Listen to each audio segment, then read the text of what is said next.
ॐ गणनान्त्वा गणपतिगं मवामहे कविं कवीनामुपवश्रवस्तुं ज्येष्ठराजं ब्रह्मणान् ब्रह्मणस्पत आनुशृण्वोतिभिः सीदसादनम् ॐ महागणाधिपतये नमः। ॐ केशवाय नमः, ॐ नमः, ॐ माधवाय नमः, ॐ गोविन्दाय नमः, ॐ विष्णुवे नमः, मत्सूदनाय नमः, त्रिविक्रमाय नमः, वामनाय नमः, श्रीधराय नमः, ऋषिकेशाय नमः, पद्मनाभाय नमः, दामोदराय नमः, सनाय नमः, वासुदेवाय नमः, प्रद्युम्नाय नमः, अनिरुद्धाय नमः, पुरुषोत्तमाय नमः, दोक्षाय नमः, नारसिंहाय नमः, अच्युताय नमः, जनार्दनाय नमः, उपेन्द्राय नमः, हरे नमः, श्री कृष्ण नमः। सद्गुरुवे नमः। गुरु ब्रह्मा गुरु विष्णु गुरुदेवो महेश्वरः, गुरु साक्षात् परब्रह्म तस्मै श्री गुरवे नमः। हरि ओम। We just completed the 4th chapter last time. Gajendra Moksha. After the Gajendra Moksha, Gajendra returns to the spiritual world of Vaikuntha. Describe the previous birth of Gajendra and the crocodile. It tells how the crocodile became a Gandharva and how Gajendra became an associate of Supreme Personality of Godhead in Vaikuntha. There was a king in the Gandharva planet whose name was Huhu.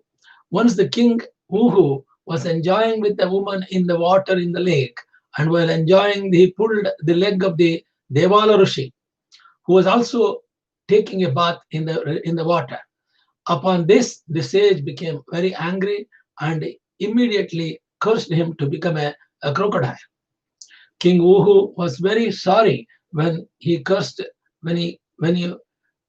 cursed in that way, and he begged pardon from the sage, whose compassion gave him the benediction that he would be freed from Gajendra was delivered when Gajendra catches him as a crocodile. When crocodile catches Gajendra, at that time he will have a release of his sins. Benediction that he would be freed when Gajendra was delivered by the past personality of Godhead Narayana. Thus, the crocodile was delivered when killed by Narayana. When Gajendra, by the mercy of the Lord, became one of the Lord's associates in Vaikuntha, he got 4 hands like Vishnu. This achievement is called Sauropya Mukti, or the liberation of receiving a spiritual body exactly like that of Narayana. Gajendra, in his previous birth, had been great devotee of Lord Vishnu. His name was Indra at that time, and he was the king of the Tamil country, Dravida Desha. Following the Vedic principles, this king retired from family life and constructed a small cottage in the Malayachala hills, where he always worshipped the supreme of God Narayana in silence. Agastya Rishi, along with many disciples, once approached King Indradyumna's ashrama. But because the king was meditating on the supreme personality of Godhead Narayana, he could not receive Agastya Rishi properly. Thus the Rishi became very angry and cursed the king to become an elephant, a dumb elephant. In accordance with the curse, the king was born as an elephant, and he forgot all about his previous activities in devotional service at that moment. Nonetheless, in his birth as an elephant, when he was dangerously attacked by a crocodile, he remembered his past life in devotional service and remembered a prayer he had learned in his past life. Because of this prayer, he again received the mercy of Lord Narayana. Thus, he was immediately delivered and he became one of the Lord's 400 associates in Vaikuntha. Shukadeva Maharshi, in his chapter by describing the good fortune of the elephant, Shukadeva Goswami says that by hearing the narration of Gajendra's deliverance, one can also get the opportunity to be delivered and achieve moksha sadhana by listening to the Gajendra Moksha story. Sukadeva Maharshi vividly describes this, and thus the chapter ends. That's the 4th chapter ends. Now the fifth chapter, we are coming to the fifth chapter where all the gods goes to Brahma and request for the help, and that's how the chapter fourth ends.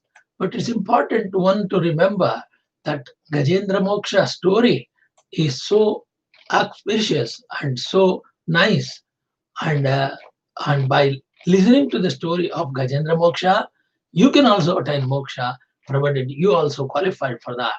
So hence I request all devotees to listen to Gajendra Moksha again and again, again and again in your own house, and you will attain punya without any doubt. You will be surprised that you will attain more much punya and wipe out all the sins of past life without any doubt.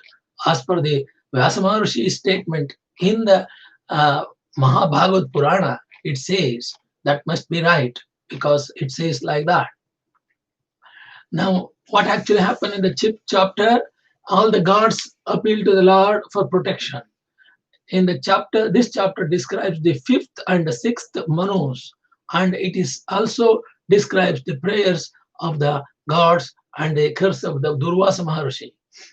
The brother of Thamasa, the fourth Manu, who has previously been described, was the fifth Manu, Raivata. The sons of Raivata included Arjuna, Bali, and Vindhya. During the reign of Manu, Indra, the king of heavens, was known as Vibhu. Among the gods were the Bhotaraya, and among the seven rishis were Hiranya, Roma, and Vedashira, and Urdhvabha.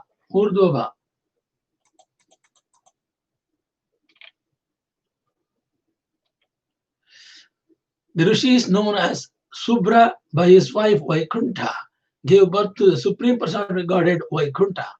Narayana incarnates again as Vaikuntha. This supreme personality of Godhead manifested as a Vaikuntha planet at the request of Rama Devi. His power and activities are mentioned in the third canto. The sixth Manu was Chakshushu, the son of Chakshu Manu. Among the sons of the sixth Manu were Purasa, and Sudhamya. During the reign of this Manu, Mantradruma was Indra, the king of heavenly planets. Among the gods were the Apayas. Among the seven rishis were Havisman and Viraka. The wife of Viraja, whose name was Devasambhuti, gave birth to Ajita, an incarnation of Supreme Personality of Godhead Narayana. This Ajita, taking the shape of the tortoise and holding the mountain named Mandara mountain on his back, churned the ocean and produced nectar for the gods. Maharaja Parikshit was very eager to hear about the churning of the ocean. Therefore, Shuka Maharishi began to explain to him how the gods, having been cursed by Dhurvasa Muni, were defeated in battle by the Asuras. When the gods were deprived of their heavenly kingdom, they went to the assembly house of Lord Brahma and informed Lord Brahma of what had happened. Then Brahma, along with all the gods, went to the shore of the ocean milk, for Narayana offered prayers to Kshirodakasya Vishnu. These are the descriptions comes in the fifth chapter. I think I have done a few shlokas in the fifth chapter already, but I'm going to repeat it because it is worth seeking again to understand it properly. So the fifth shloka, fifth chapter of Srimad Bhagavatam starts with the Shuka Uvacha. Rajan muditame tatte hare karma ganashanam Gajendra mokshanam punyam raivatam tontaram shurung. Sukadeva Maharshi continued, O King Parikshit, I have described to you the pastime of Gajendra Moksha, which is most pious to hear. By hearing of such activities of the Lord, one can be freed from all sinful reactions. Now please listen as I describe Raivatha Manu. Now he is telling the Raivatha Manu. The brothers of Tamasa Manu was the fifth Manu, named Raivatha. Brother of Tamasa Manu was the fifth Manu, named Raivata. His sons were headed by Arjuna, Bali, and Vindhya. O king, in the millennium of Raivatamanu, the king of heaven was known as Vibhu. Among the gods were the Bhutarayas, and among the seven Rushis who occupied the seven planets were Hirandaroma, Vedashira, and Urdhvabhu. From the combination of Shubhra and his wife Vaikuntha, there appeared a supreme person of Godhead Vaikuntha, along with other gods who were his personal planetary expansions. Just to please the goddess of fortune, the supreme person of Godhead Narayana, Vaikuntha, at her request, created another Vaikuntha planet which is worshipped by everyone. Although the great activities and transcendental qualities of the Supreme Personality of Godhead Narayana, various incarnations are wonderfully described. Sometimes we are unable to understand them. Yet everything is possible for Lord Vishnu. If one could count the atoms of the universe, then he could count the qualities of the Supreme Personality of Narayana. But no one can count the atoms of the universe, nor can anyone count the transcendental qualities of the Lord Narayana. The Lord's glorious activities referred to in this connection took place after his personal bodyguards Jaya and Vijaya became Daityas, having been cursed by the great sages of Sanaka, Sanatana, Sanat Kumara, and Sanandana. Jaya as Hiranyaksha and had a fight with Varahadeva, and that same Varahadeva is mentioned in regard to the Raivata millennium. The fighting, however, took place during the reign of first Manu, Swayambhu. Therefore, according to some authorities, there are two Varahas. According to others, however, Varaha appeared during the reign of Shambhu Manu and stayed in the water until the Raivata Manu. Some may doubt that this could be possible, but the answer is that everything is possible in the hands of Narayana. If one could count the atoms within the universe, one could count the qualities of Lord Vishnu. But the atoms of the universe are impossible for anyone to count. Similarly, no one able to count the transcendental qualities of Narayana. The son of Chakshu, known as Chakshusa, was the sixth Manu. He had many sons headed by Puru, Purusha, and Sudamya. During the reign of Chakshusa Manu, the king of heaven was known as Mantradruma. Among the gods were the Apyayas, and among the great sages were Havishman and Viraka. They are the two names of the seven Rishis. In the sixth Manvantara millennium, Lord Vishnu, the master of universe, appeared in his partial expansion. He is begotten by Viraja in the womb of his wife Devasambhuti, and his name is Ajita. So Ajita is the Lord Narayana incarnation in the womb of Devasambhuti. By churning the ocean of milk, Ajita produced nectar for the gods. In the form of tortoise, he moved here and there, carrying on his back the great mountain called Mandara Mountain, Mandarachala Mountain.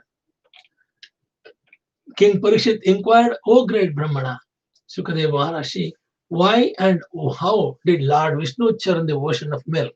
For what reason did he stay in the water as a tortoise and hold up Mandara mountain? How did the gods obtain the nectar, and what other things were produced from the churning of the ocean? Kindly describe all these wonderful activities of Lord Narayana. So Parikshit make an inquiry how all these things happen.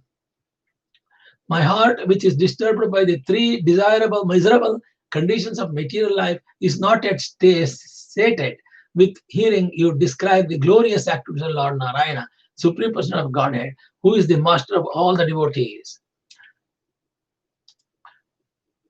Sri Goswami Suta Maharishi said, O learned Brahmanas assembled here in Naimisharanya, when Shukadeva Goswami, the son of Vaipayana Vyasa Maharishi, was thus questioned by the king Parikshit, he congratulated the king and then endeavored to describe further the glories of the Supreme Personality of Godhead.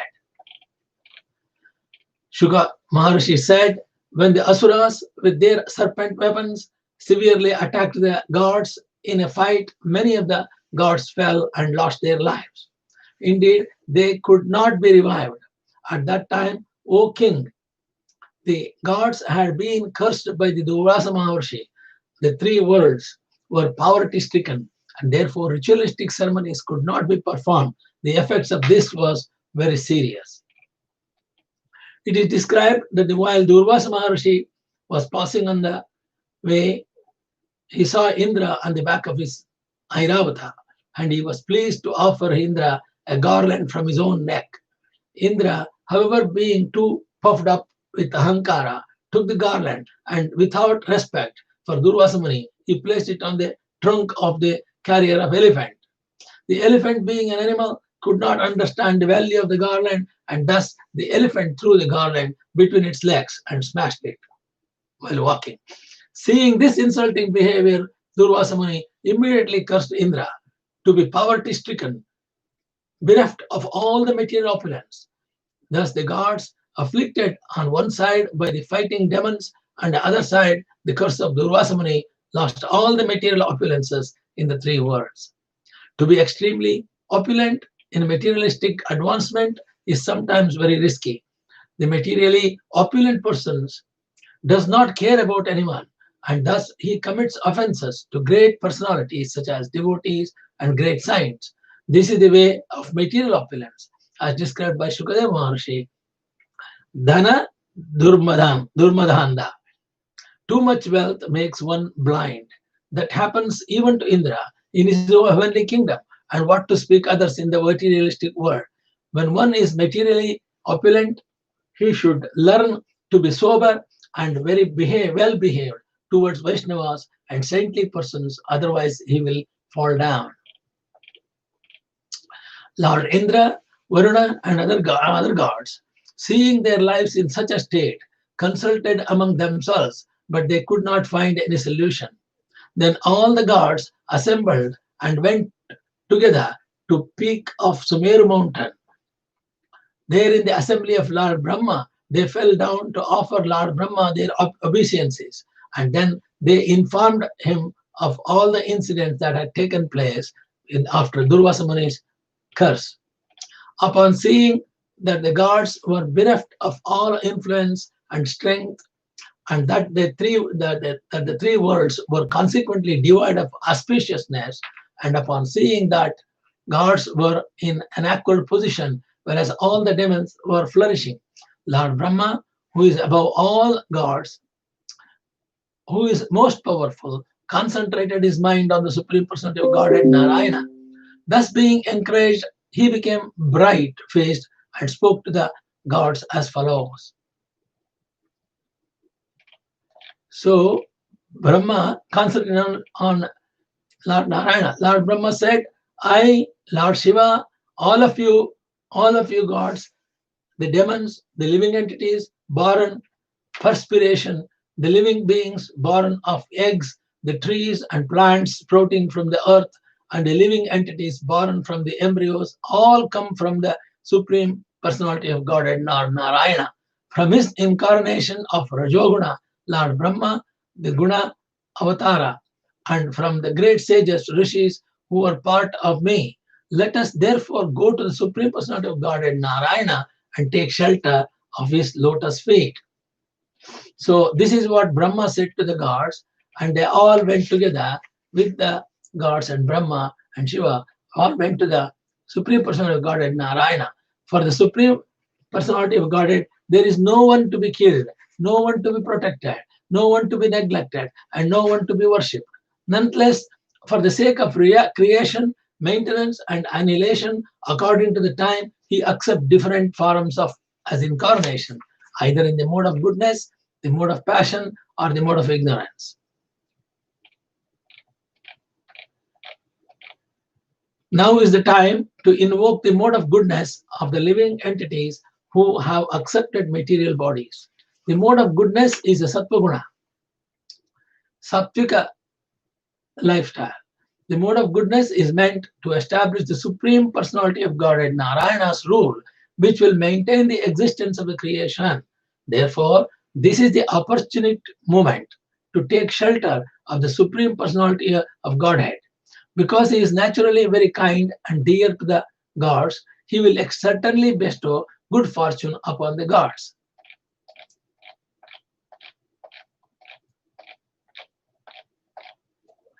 O Maharaja Parikshit, subduer of all the enemies, after Lord Brahma finished speaking to the gods, he took them with him to the abode of Supreme Personality of Godhead, Narayana, which is beyond this material world.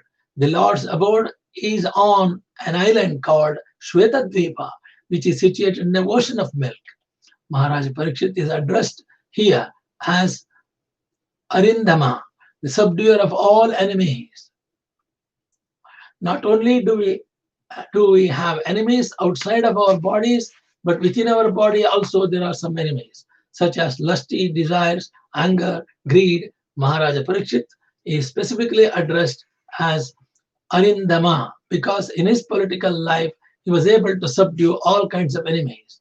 And even though he was a young king, as soon as he heard that he was going to die within the 7 days, he immediately left his kingdom. He did not follow the dictate follow the dictates of enemies within his body, such as lust, greed, and anger. He was all, not at all angry with the Muni's son who had cursed him. Rather, he accepted the curse and prepared for his death in the association of Shuka Maharshi. Death is inevitable, no one can surpass the force of death. Therefore, Maharaja Parikshit, while fully alive, wanted to hear Srimad Bhagavatam. He is consequently addressed here as Arindama. Another word, Surya Priya, is also significant. Although Krishna, Supreme Personality of Godhead, is equal toward everyone, he is especially inclined toward his devotees. He bhajante tumam bhaktya mai tu tesu chapi aham. The devotees are all gods. There are two kinds of men within this world. One is called Deva and the other is called Asura. The Padma Purana states anyone who is a devotee of Lord Narayana is called Deva, and others, even though they have maybe devotees of other gods, are called Asuras. Ravana, for example, was a great devotee of Lord Shiva, but is described as an Asura.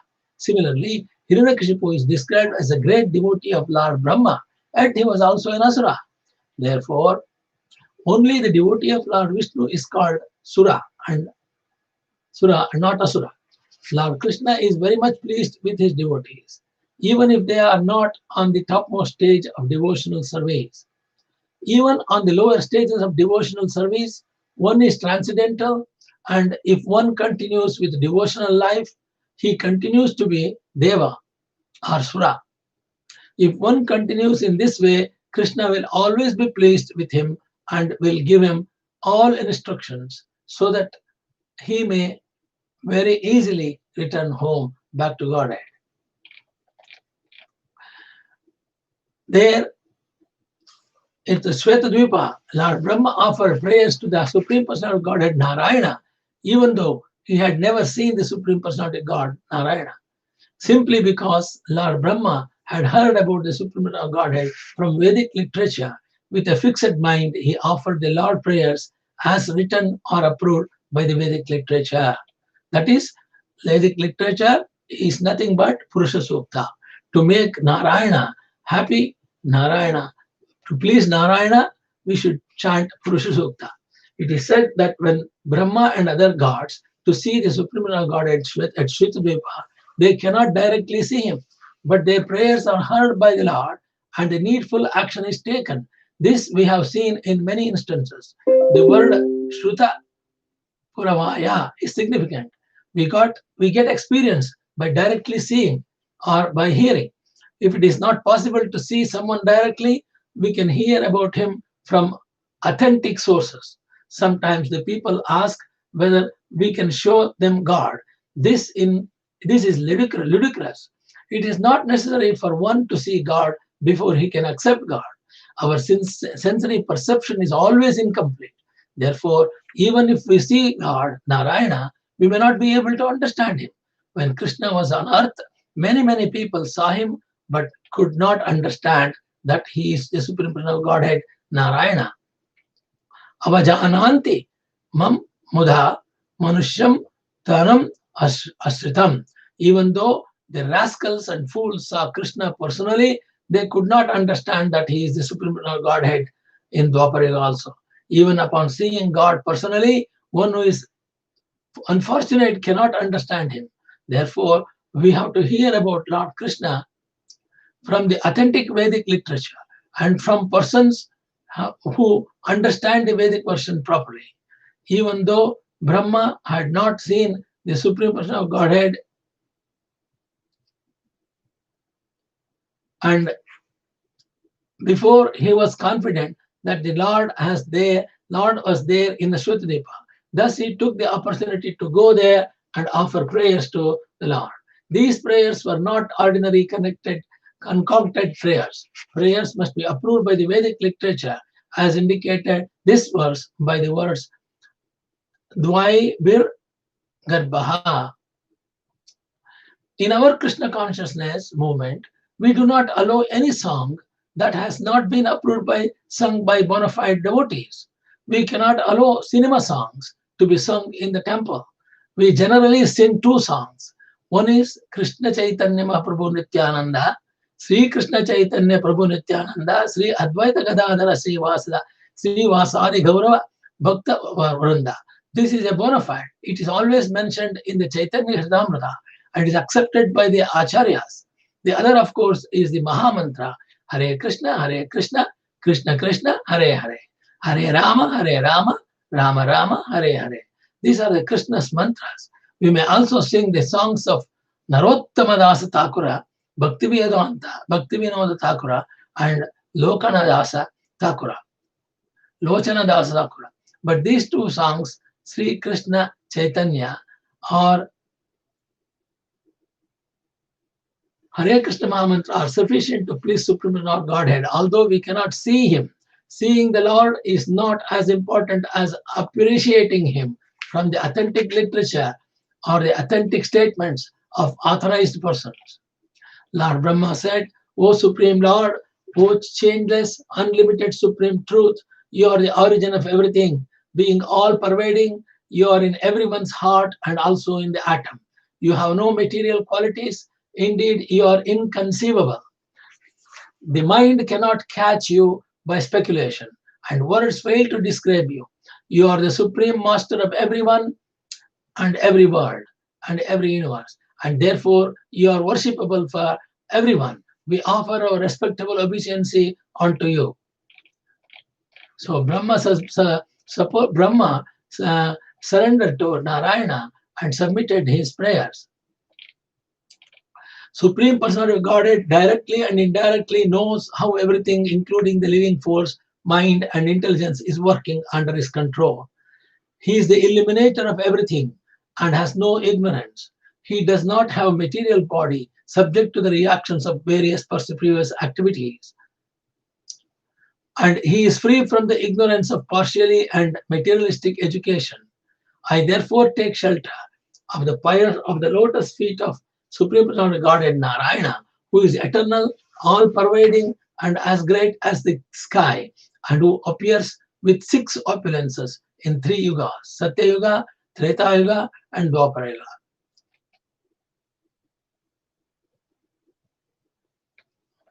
So, Brahma submitted his prayers to Lord Narayana. In the cycle of material activities, the material body resembles the wheel of mental chariot. The 10 senses, 5 panchendriyas, 5 jnanendriyas, 5 for working and 5 for gathering knowledge, and 5 life airs within the body form the 15 spokes of the chariot's wheel.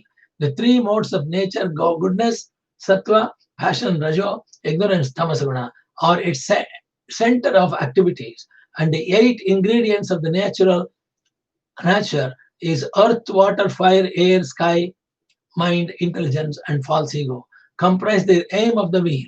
The external material energy moves this wheel like electrical energy. Thus, the wheel revolves very quickly around its hub or central support, the Supreme Person of Godhead, who is the super soul and the ultimate truth. We offer our respectable obeisances unto him, Narayana. That's what Brahma submitted his request for Lord. Supreme Personality of Godhead Narayana is situated in a pure goodness, Shuddha Sattva, and therefore He is Ekavarna, the Omkara Pravarna, Omkar, Pranava, because the Lord is beyond a cosmic manifestation, which is considered to be darkness. He is not visible to material eyes. Nonetheless, he is not separated from us by time or space, but is present everywhere. Seated on his carrier Garuda, he is worshipped by means of mystical yogic power by those who have achieved freedom and agitation. Let us all offer our respectable obeisances unto Narayana. So Brahma suggested all the gods to surrender. No one can overcome the Supreme Personality of Godhead's illusory energy, that is Maya, which is so strong that it bewilders everyone, making one lose the sense to understand the aim of the life. The same Maya, however, is subdued by the Supreme Personality of Godhead, who rules everyone and who is equally disposed toward all living entities. Let us offer our obeisances unto him. The prowess of the Supreme Personality of Godhead Vishnu certainly controls all living entities, so much so that all the living entities have forgotten the aim of life. The living entities have forgotten that the aim of the life is to go back home, back to Godhead. The external energy of the Supreme Personality of Godhead gives all conditioned souls what appears to be an opportunity to be given to be happy within the materialistic world. But that is a Maya. In other words, it's a dream that is never to be fulfilled. Thus, every living being is illusioned by the external energy of the Supreme Personality of Godhead Narayana. That illusory energy is undoubtedly very strong, but she is fully under the control of transcendental person who is described in this verse as Paresham. The transcendental Lord, the Lord is not a part of the material conception, but is beyond the certain. Therefore, not only does he control the conditioned souls through his external energy, but he also controls the external energy itself. Bhagavad Gita clearly says that the strong material energy controls everyone and that getting out of this control is extremely difficult. That controlling energy belongs to the Supreme Personality of Godhead and works under his control. The living entities, however, being subdued by the materialistic energy, have forgotten the Supreme Personality of Godhead, Lord Narayana. Since our bodies are made up of Sattva-guna, we the gods are internally and externally situated in goodness. All the great saints are situated in that way. Therefore, if even we cannot understand the Supreme Personality of Godhead, what is to be said of those who are most insignificant in their bodily constitutions, being situated in the modes of passion and ignorance? How can they understand the Lord? Let us offer our respectful obeisance unto him. Once on this earth, there are four kinds of living entities who are all created by Lord Narayana. The material creation rests on his lotus feet. He is the great Supreme Person, full of opulence and power. May he be pleased with us. So Brahma says, request Narayana to get pleased and help us. The entire cosmic manifestations has emerged from water, and it is because of water that all living entities endure, live, and develop. This water is nothing but the semen of the Supreme Personality of Godhead. Therefore, may the Supreme Personality of Godhead, who has such a great potency, be pleased with us. Despite the theories of so-called scientists, the vast quantities of water on this planet and on other planets are not created by the mixture of hydrogen and oxygen. Rather, the water is sometimes explained to be the perspiration and sometimes the semen of the Supreme Personality of Godhead. It is from water that all living entities emerge. And because of water, they live and grow. If there were no water, all life would have ceased. Water is the source of life for everyone in the planet. Therefore, by the grace of the Supreme Personality of Godhead Narayana, we have so much water all over the world. Soma, the moon, is the source of food grains, strength, and longevity for all the gods. He is also the master of all vegetation and source of generation for all living entities. As stated by learned scholars, the moon is the mind of Supreme Personality of Godhead. May that Supreme Personality of Godhead, the source of all opulences, be pleased with us. Soma, the predominating deity of the moon, is the source of food grains and therefore the source of strength even for celestial beings of the gods. He is the vital force for all vegetation. Unfortunately, modern so-called scientists who do not fully understand the moon describe the moon as being full of deserts. Since the moon is the source for any vegetation, how can they? Since the moon is the source of all vegetation, how can the moon be a desert? The moonshine is the vital force for all vegetation. Therefore, we cannot possibly accept that the moon is a desert. Fire, which is born for the sake of accepting oblations in ritualistic ceremonies, is the mouth of the Supreme Person of Godhead. Fire exists within the depths of the ocean to produce wealth, and fear and fire is also present in the abdomen to digest the food and produce. Fire exists within the depths of the ocean to produce wealth, and the fire is also present in the abdomen to digest the food what we eat, and also produce various secretions for the maintenance of the body. May that Supreme Personality of Godhead be pleased with us.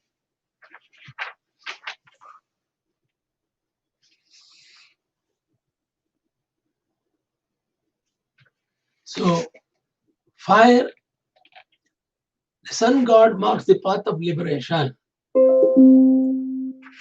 which is called Archiradi Vartam. Archiradi Vartam. He is the chief source for understanding of the Vedas. He is the abode where the absolute truth can be worshipped. He is the gateway to liberation, and he is the source of eternal life, as well as the cause of death. The sun god is the eye of the Lord. May that supreme Lord, who is supremely opulent, be pleased with us.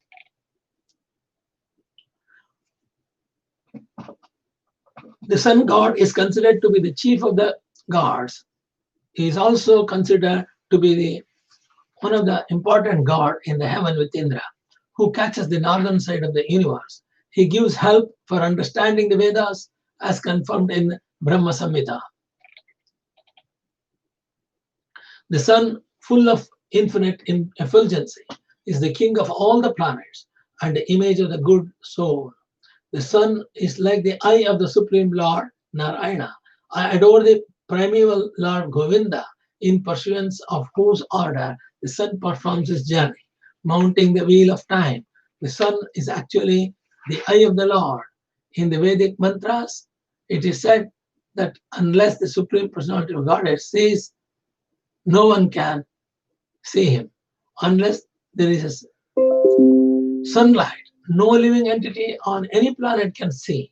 Therefore, the sun is considered to be the eye of the Supreme Lord. That is confirmed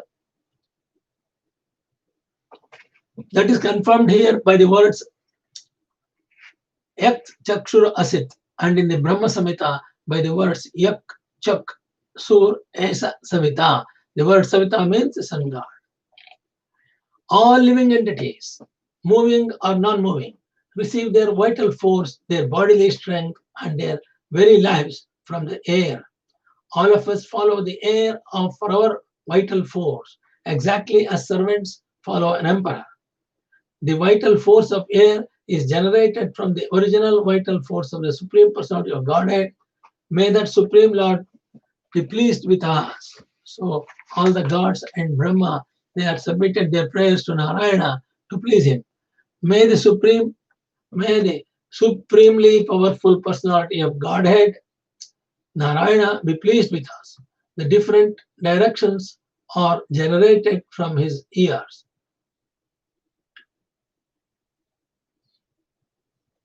The wholes of the body came from his heart, and the vital force, the senses of mind, the air within the body, and the ether, which is the shelter of the body, come from his navel. Mahendra, the king of heaven, was generated from the prowess of the Lord. The demigods and gods were generated from the mercy of the Lord. Lord Shiva was generated from the anger of the Lord, and Lord Brahma from his sober intelligence. And Vedic mantras were generated from the bodily wholes of the Lord. And the great saints and Parijata.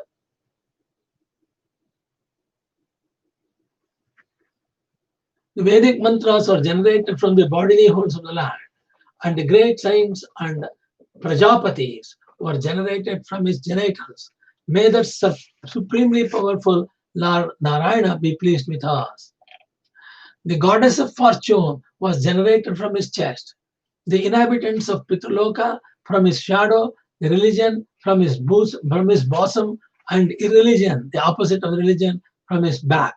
The heavenly planet were generated where the heavenly planets were generated from the top of his head, and the Apsaras from his sense of enjoyment. May that supremely powerful personality of Godhead be pleased with us.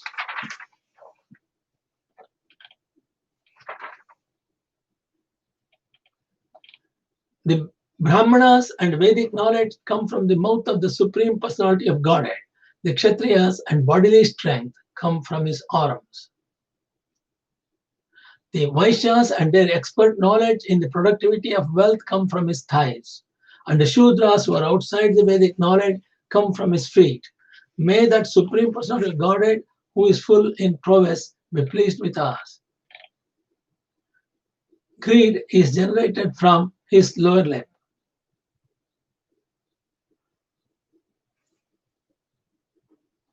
Greed is generated from his lower lip, the affection from his upper lip. Bodily luster from his nose, animalistic lusty desires from his sense of touch, Yamaraja from his eyebrows, and the eternal time from his eyelashes. May the Supreme Lord be pleased with us. So the Brahma is describing all this. All learned men say that the five elements, eternal time, fruitive activity, the three modes of materialistic nature, life, and the varieties produced by these modes are all creations of Yogamaya.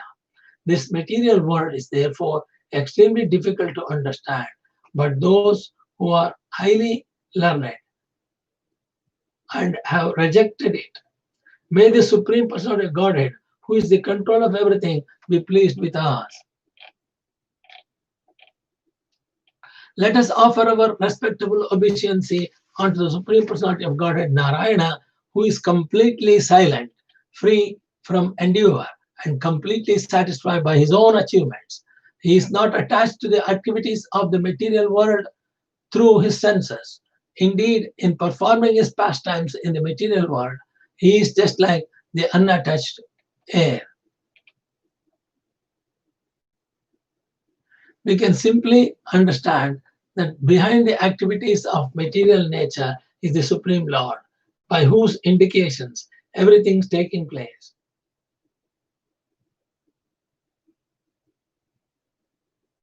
Although we cannot see him, even without seeing him, we should offer him our respectable obeisances. We should know that he is complete. Everything is done systematically by his energies. Parasya Shaktir Vividaiva Shruvate. Therefore, he has nothing to do. Natasya Karyanam Cha Vidyate, as indicated here by the word Upasta. He is not attached to anything, for he is the Supreme Personality of Godhead. Therefore, let us offer our respectable obeisances unto him. O Supreme Personality of Godhead, we are surrendered unto your lotus feet. We wish to see you. Please make your original form and smile lotus face visible to our eyes and appreciate our other senses. Original form. With his smiling lotus-like face, They are not interested in experiencing the impersonal form. The Lord has both impersonal features. The impersonalists have no idea of the personal feature of the Lord, but Lord Brahma and the members of his disciplic succession want to see the Lord in his personal form. Without a personal form, there can be no question of smiling face, which is clearly indicated here by the words Sasmitam te mukam bhujam. Those who are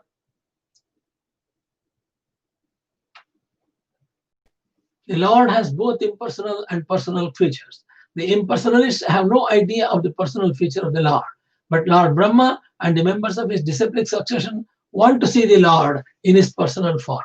Without form, there can be no question of smiling face, which is clearly indicated. Form, there can be no question of smiling face, which is clearly indicated here by the words of Sasmitham te mukam Mukambujam. Those who are in the Vaishnava Sampradaya are Brahma always want to see the supreme personality of Godhead. They are eager to realize the Lord's personal feature, nor the impersonal feature, as clearly stated here. Asmat Karana Gocharam. The personal feature of the Lord can be directly perceived by our senses. O Lord, Supreme Personality of Godhead Narayana, by your sweet will, you appear in various incarnations, millennium after millennium, and act wonderfully, performing uncommon activities that would be impossible for all of us.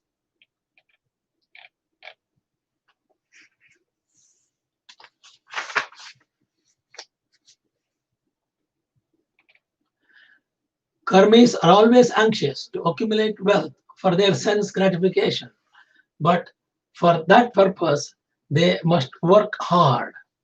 Yet even though they have worked very hard, the results are not satisfying sometimes.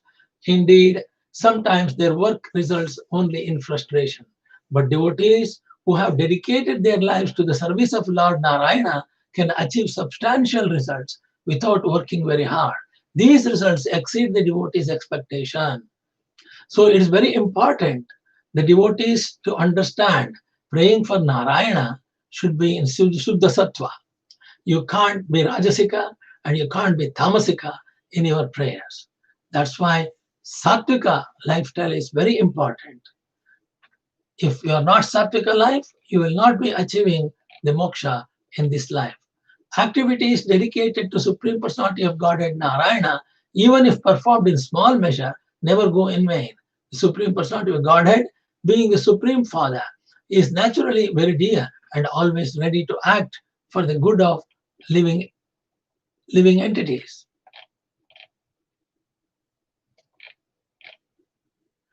When one pours waters on the root of the tree, the trunk and the branches of the tree are automatically get pleased because the water flows through the root to the stem and to the leaf. Similarly, when one becomes a devotee of Lord Vishnu, everyone is served, for the Lord is the supersoul of everyone.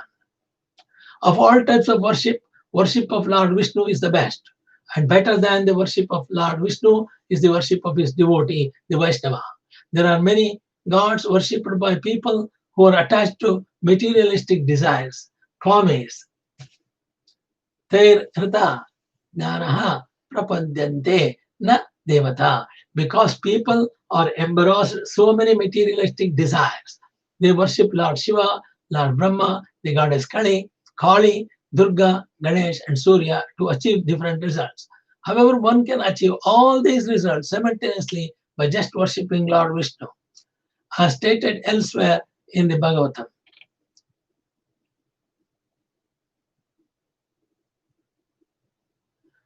Just by pouring water on the root of a tree, one nourishes its trunk and all its branches, fruits, flowers, leaf, and just by supplying food to the stomach, one satisfies all the limbs of the body. Similarly, by worshipping Lord Vishnu, one can satisfy everyone.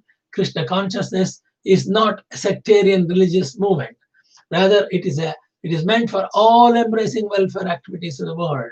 One can enter this movement without discrimination in terms of caste, creed, religion, or nationality. If one is trying to worship Supreme Personal Godhead Krishna, who is the origin of Vishnu Tattva and can become fully satisfied and perfect in all respects. My Lord, all obeisance is unto you, you who are eternal beyond time's limits of past, present, and future. You are inconceivable in your activities. You are the master of the three modes of material nature. And being a transcendental to all material qualities, you are free from material contamination. You are the controller of all three of the modes of nature, but at the present time, you are in the favor of the quality of goodness. Let us offer our respectful obeisances unto you. Supreme Person of Godhead controls the material activities manifested by the three modes of material nature, as stated in the Bhagavad Gita, Nirguna, Guna Bhakta, Gunabhaktrocha. Supreme Personality of Godhead is always transcendental to the material qualities, Sattva Guna, Rajo Guna, Tamo Guna, but nonetheless he is their controller. The Lord manifests himself in three features of Brahma, Vishnu, Maheshwara. To control these three qualities, he personally takes the charge of Sattva Guna as the Lord Vishnu, and he entrusts the charge of Rajo Guna and Tamo Guna to Lord Brahma and Lord Shiva. Ultimately, however, he is the controller of all the three gunas. Lord Brahma, expressing his appreciation, said that because Lord Vishnu and had now taken charge of the activities of goodness, Lord Brahma and Lord Shiva, ultimately, however, he is the controller of all the three gunas. Lord